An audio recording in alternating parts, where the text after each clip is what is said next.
Hi everyone, my name is Mohammed. We're here today to talk about positive deviance and to sort of get some of your ideas with regard to what's going on your unit, some of the practices, infection control practices that you currently do, what you observe, and just to talk about them a little bit. So discovery and action dialogues are sort of an open discussion that's a little bit structured in the sense that you've got a facilitator there and they're asking you questions to sort of start to identify what is happening on your unit to allow you to just sort of pick at, you know, what your observations are, what your barriers are, and to come up with your next step. So it's a little bit of a structured discussion that allows for open dialogue, I would say.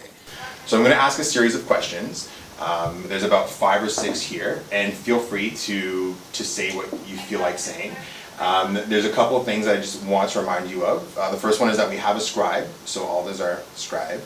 So she will be writing down what you guys have been saying, some of your suggestions, solutions, interesting observations that you're making.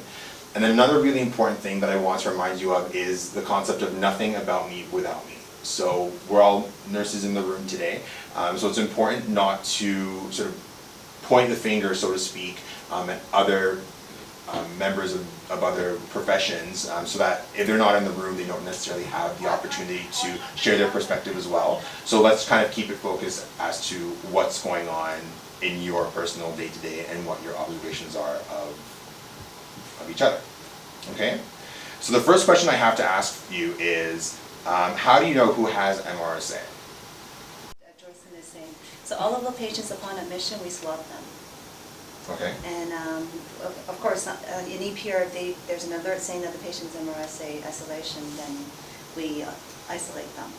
Okay, and so how do you guys know who carries MRSA when you're on the floor, in your day-to-day? What are some of the cues that you guys have? Report. Okay. You get nursing report to say that maybe this patient is on isolation for MRSA or VIE. Single rooms with a contact sign on it. Okay. So it's isolated in the Cardex. When we check the patient's care schedule to see the results that have come back, we're automatically aware. Okay.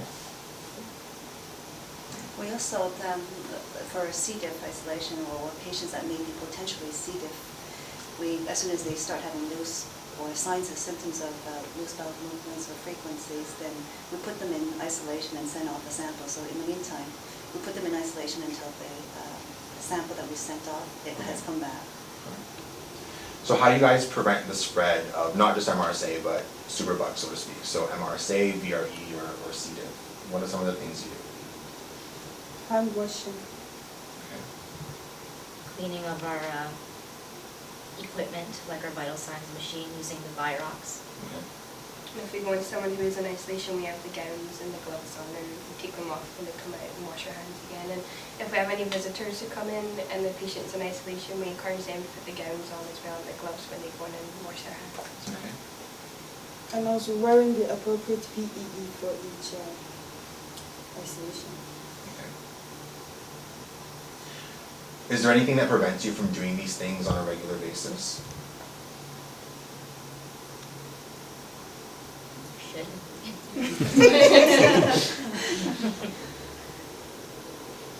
Yeah, it's standard procedure. Okay. Are there ever any instances where you observed it doesn't happen? I observe it with family members. When they don't understand, they will be in the room, they won't have a gown, it's in isolation. Okay. Or they won't wash their hands going into the room.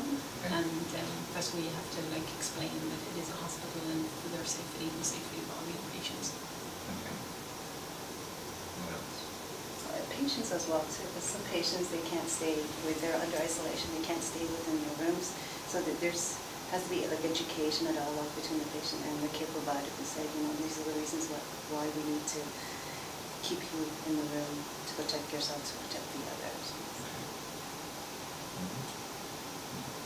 Are there any ever barriers with that particular sort of interaction? So patients or family members, any barriers that you have when it comes to telling them about your isolation precautions, or what are some of the things that you observe in that sense?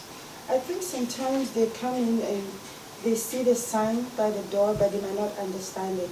So what we're trying to come up with is to have a stop sign by the isolation doors to ask the the family members or visitors to talk to the nurses first before entering the room. Okay. So that way we can educate them about what is going on and what they need to wear before they go in the room. Okay. And is that a sign that you currently have or that you're going to have? We currently have, Okay, great. yeah, it's a new thing that we implemented.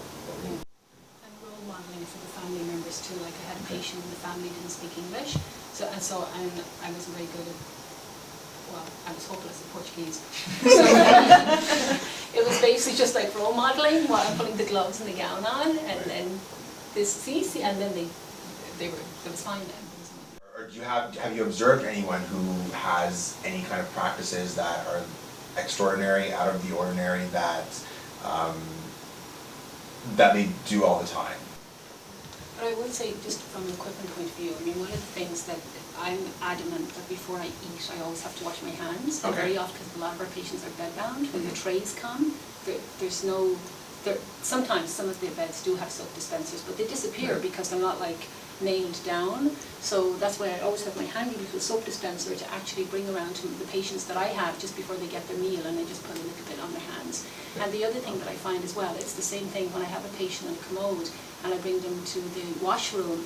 Very often, if they've had like their knee surgery, it's very difficult to move the commode around to the sink, and they're trying to reach over to the water and turn the faucets on and get the paper towel. It's quite an awkward procedure for them, and I just find if we could have like soap dispensers kind of nailed down, but then of course things do move. Right. But that's where I also use my nice little handy soap dispenser. Anyone else have anything to share? Any interesting practices or things that you do yourself even? I think a newer practice we've been using is the Virox inside the vital signs machine, so that alerts the nurse that clean the machine before you use it between patients. So I think that's been working really well. What we've done in the past is that the doctors would go see patients, from one room to another, and our manager Olga had followed them with a hand sanitizer. And now I guess that worked really well, because now the doctors are actually going in between patients, they're washing their hands and using the alcohol wash, right?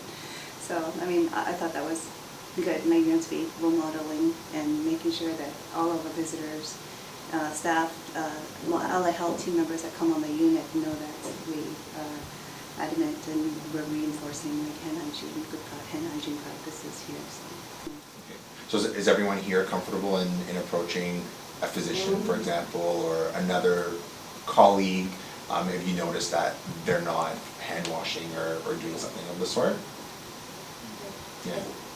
I can say for me, I think that I am, because Olga encourages us to do that. Okay. And if I didn't have her backup and support, maybe I would be more anxious about doing it. But Okay. yeah. All right. And have any of you worked on any other units where you might not have that sort of support to do so, or no? I can say that I have. Yeah. You have? Yeah. Okay. It's very, it's kind of giving the power to the people sort of thing, right? It's allowing them to, like you say, uncover their own solutions or come up with new solutions themselves, and in the spirit of PD, it allows them to, sort of be the agents for change. It starts with them in that, in that 20 minutes that we're sitting with them. So it's about 20 minutes, because one of the things you hear from healthcare workers all the time is, I don't have time for this. Do you ever hold a PD session and nobody shows up? Every now and again. I've been to, when I first started doing the Discovery and Action Dialogues, we tried booking them ahead of time, and we would go, and then the response would be, oh, it's a really busy day on the floor, you're going to have to come back.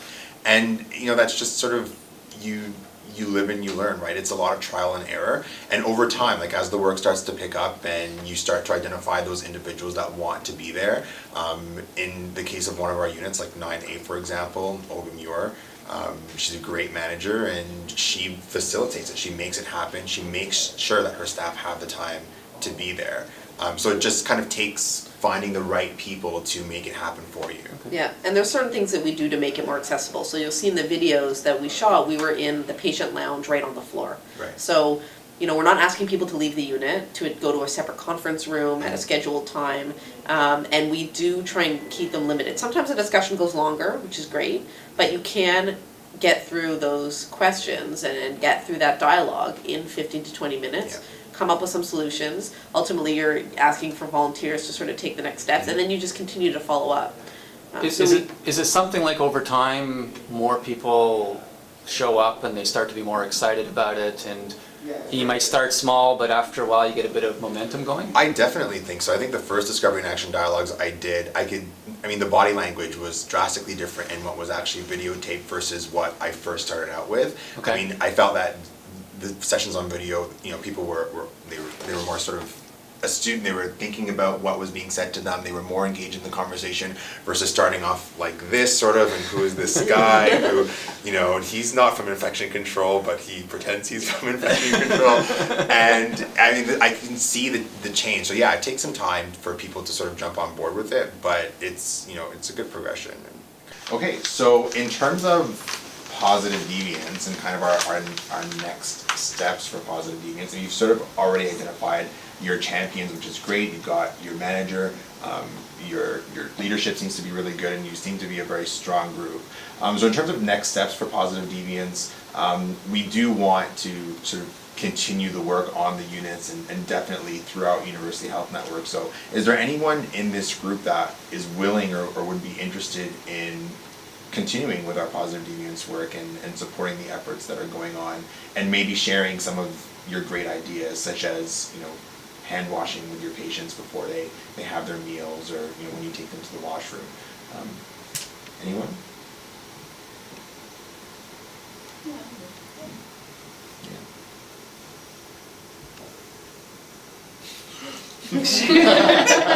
All of us. We're waiting for them to say yes. Yes. I guess we're all on board? It's a team effort. the person who's facilitating is also key. So this can be anybody. It can be somebody from infection control. It can be the manager.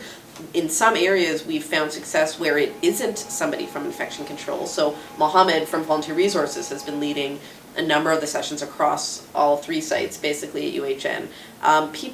When somebody from infection control is leading the session, everybody tends to focus all of their attention on that person and asking that person questions as the content expert. So they want to make sure whatever they say is in line with policy. They want to make sure that if they focus on an issue, is that really high risk, or what's the risk, and all this sort of thing. So we want to sort of remove that and let the discussion just be a little bit more free-flowing. So occasionally, I've stepped back as being somebody from infection control and allowed others to get in there and facilitate. The other thing you'll notice from the videos is that we had Alda there, who was our scribe. So she was our silent scribe. She just documents the entire process. So she doesn't comment, she doesn't, ask questions. She's just there to listen and to have really, really good notes that we can look back on to follow up on those sessions, so that every little detail is captured. Really important to have that. During the DAD, people mentioned Olga a lot, and you guys have mentioned sort of managers as well, and some of the things you said. What's with the managers? Why are they important to this process? Isn't it supposed to be a frontline thing? Right. Well, I think it's like what Leah said. It depends on the culture on the unit, right? It may be a culture where the manager is sort of the dominant figure, and it's my way or the highway, and so the staff might not feel empowered or feel that they're in a space that allows them to share their ideas in that kind of environment.